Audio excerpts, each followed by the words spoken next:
This is the second video in a playlist about ethics and artificial intelligence, but this time we're focusing on how to analyze a case from an ethical perspective. All right, eventually the whole map is going to look like this. We're going to start with what I'm calling the contextual analysis. I'm going to talk a little bit about that right now. Then move on to the rationalization analysis, the value analysis. I'll already talk about that a little bit right now as well. And then an action analysis. When those 4 stages of analysis are complete, we're then in the best position to put it all together and make our final recommendation. All right. As to the contextual analysis, I don't have a lot to say because how good you are at a contextual analysis is just dependent on your life experience, your knowledge of other subjects. Because basically you're just thinking through, what are the facts? What are the fact patterns? What are the circumstances? What are the systems that are creating pressure on the situation that make this case, this specific particular case, an interesting one, from an ethical perspective especially, or what makes it important or difficult. Again, there's not a whole lot to say here. I will give some examples in a future video when I do a contextual analysis as an example. But don't overthink this. I mean, you're just working through what's relevant here. And that creates the context. And then you can go on with your other things. And this would be a good time to remind you that these are intentional acts of analysis. Analysis is when you're breaking something into pieces in order to examine it carefully from all angles. Only at the end do you put it together in one synthesis, intuitive moment and say, that's what should happen here. That would be the right thing to do. Okay? We want to resist that temptation at this point. We're patiently working through our different moments of analysis.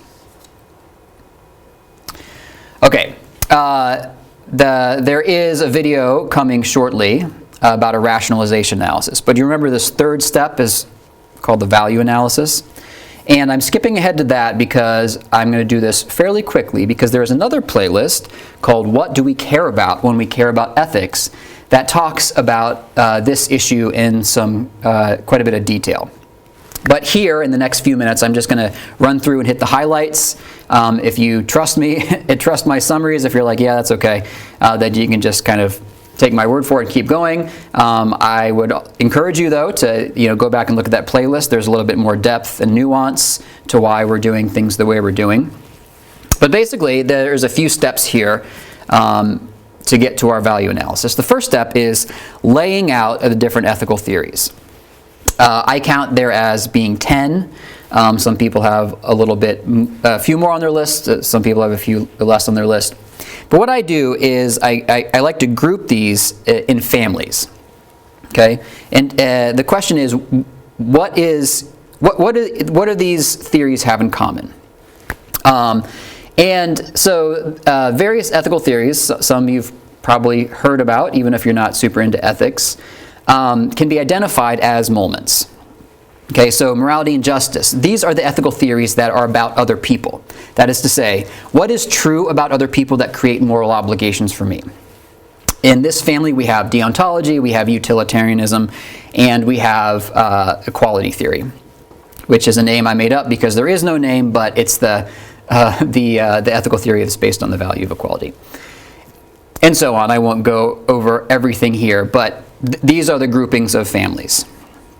Next step is to eliminate 2 of the groupings. Okay, so in the morality and approval family, we have divine command theory, we have cultural relativism, and we have ethical subjectivism.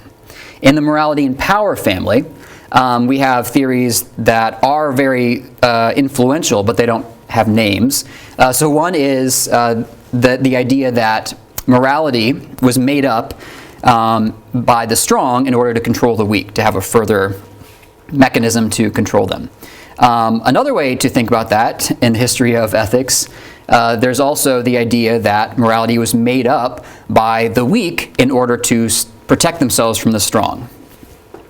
So why am I picking on these theories? Why do these families not count? Why are we going to get rid of them?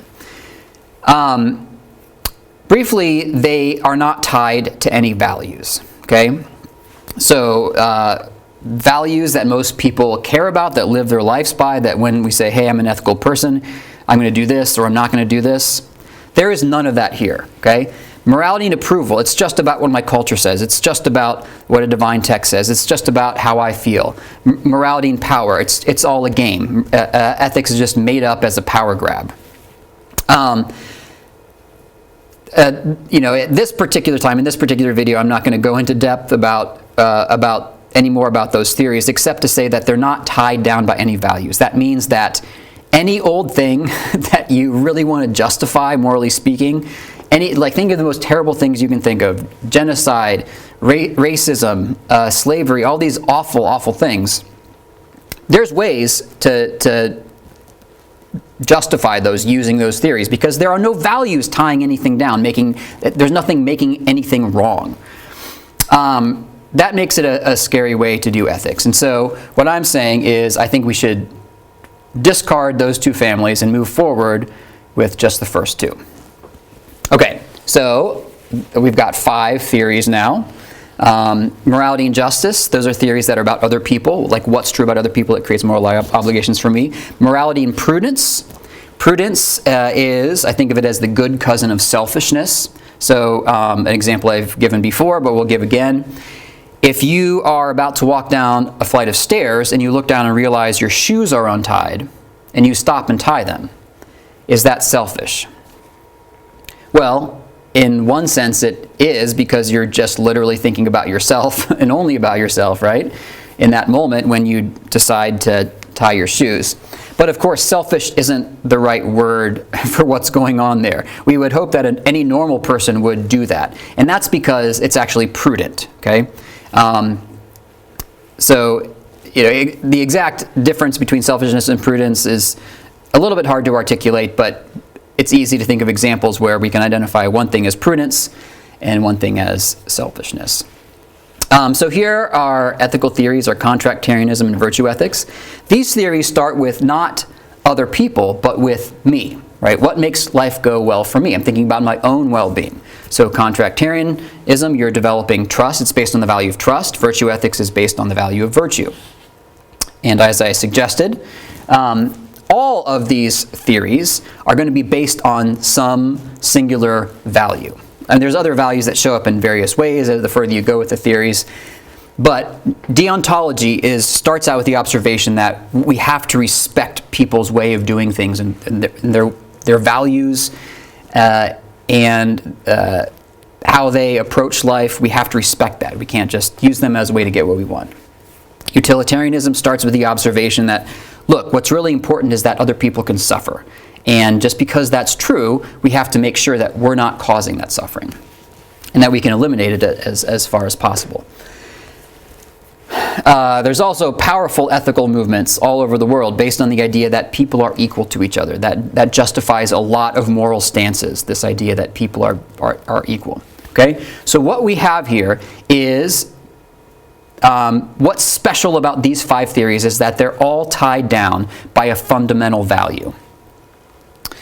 Next move, and again, this is, if you want more details about this, you can check out another playlist that I created. You'll find it pretty easily.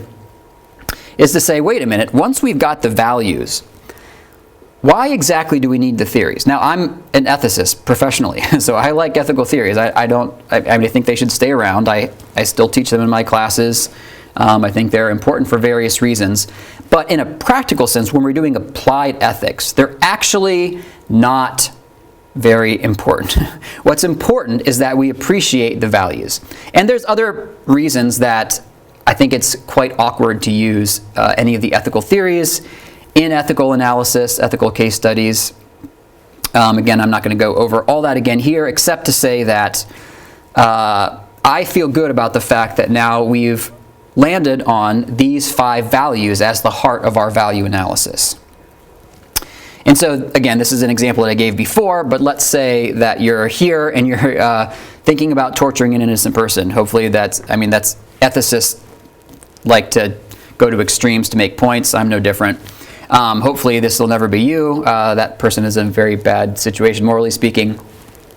But let's say that was your question. Like, should I torture an innocent person? Here is what I hope you are thinking. Here's what I hope runs through your head. I hope all these values show up in your head as reasons that you should not torture an innocent person, right? Because that would cause suffering. That would take away from their happiness. That would be violating their autonomy. They didn't want to be tortured. That would be treating them as less than you. That would be fracturing trust, right? What if we lived in a society where people just went around torturing each other? That would be harming your own character virtue. So, the idea that you would pick one of these things, or like pick one of the theories and say, well, okay, I'm going to analyze this from a utilitarian perspective and say you shouldn't torture other people because the utilitarians say this. I don't think that's realistic. I don't think that's frankly responsible. And that's just not the way life works. No one's ever thought like that in real life. But this idea that people really do bounce between the values and appreciate all of them, don't have to pick one and discard the other four, that they're not in conflict with each other, and that all of them can add nuance as we analyze a situation and think what's wrong or right about the situation. They're all important, all five of these values. All right. So we've got the contextual analysis. You're just thinking through what are the facts of the situation that make this particular case interesting and important. In a moment, the next video, I'm going to talk about a rationalization analysis, what that means, how to do one. Then we've got this value analysis. So the value analysis was basically from another playlist, so I just used this video as a way to remind us about the value analysis, and then again, a future video we'll talk about an action analysis.